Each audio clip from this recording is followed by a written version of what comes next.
Well, to talk a bit more about this huge global problem and what's being done about it, we're joined from Vietnam by Mimi Vu. She's Director of Advocacy and Strategic Partnerships at the Pacific Links Foundation. Welcome to the show, Mimi. Hi, thank you for having me. So give us some perspective. What are the countries or the regions most impacted by human trafficking? Well, the countries most impacted are the ones that you find are most unstable and usually underdeveloped.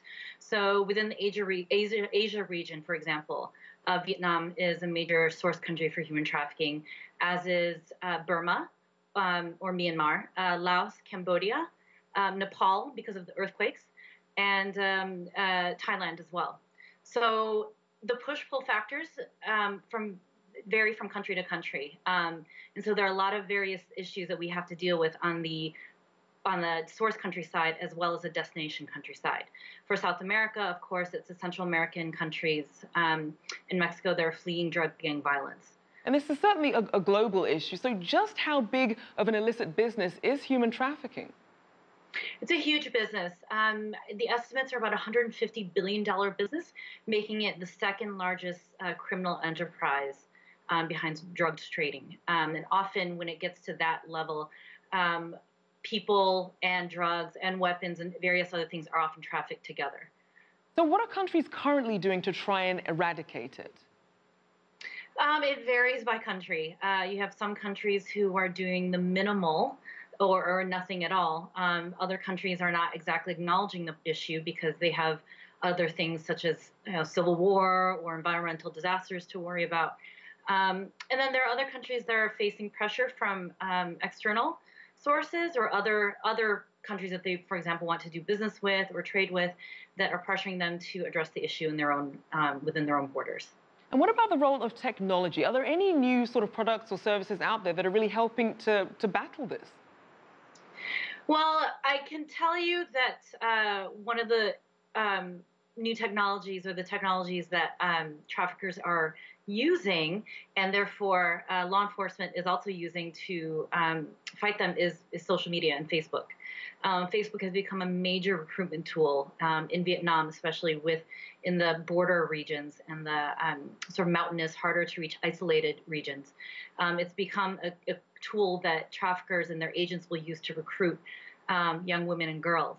And therefore, law enforcement and NGOs like mine are responding by using technology like Facebook and other social media to fight this.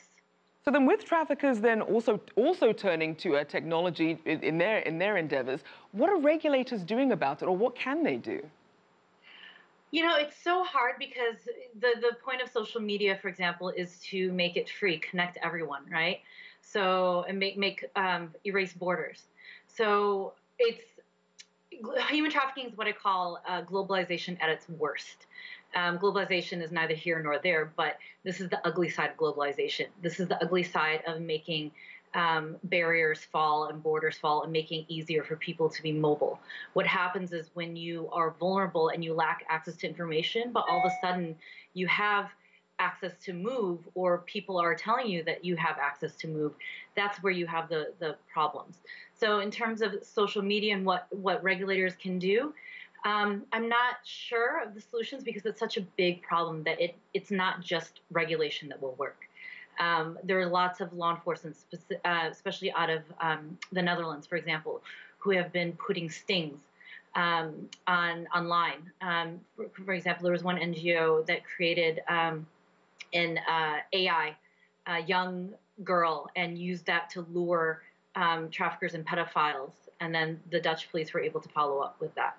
Now let's also. So there are lots of different ways, but it's a big undertaking. Now, I do want to get to this idea of funding. Obviously, it's expensive to try and track these criminals. So in terms of funding, not just for detection, but also for victim resources, what are we seeing and what still needs to be done? Everything needs to be done. The thing about human trafficking is it's a hot topic. Everyone's talking about it, but there's simply just not enough resources put into it, particularly in prevention and victim support. A lot of talk is centered around rescuing, but really to really end this problem, is that you have to look at what are the root causes, what are the influencing factors that make someone vulnerable to being trafficked. Of course, there are issues that are, for example, are out of our control. For example, in China, trafficking of Vietnamese women and girls is driven by the results of the one-child policy. So there is a dearth of women in China right now, and the Bear Branch effect in China, where there are millions of young men who don't have wives or girlfriends just because there's simply not the supply there. And so traffickers in China will draw from Vietnam. We can't control that effect. However, what we can do in Vietnam is look at why these girls and women are vulnerable, because they have lack of education, because they're poor, right, because they're women, their identity, oftentimes they're ethnic minorities, and also how strong is law enforcement and border control. Certainly a holistic approach needed. Unfortunately, we'll have to leave it there. Our thanks to Mimi Vu, Advocacy and Strategic Partnerships Director at the Pacific Links Foundation.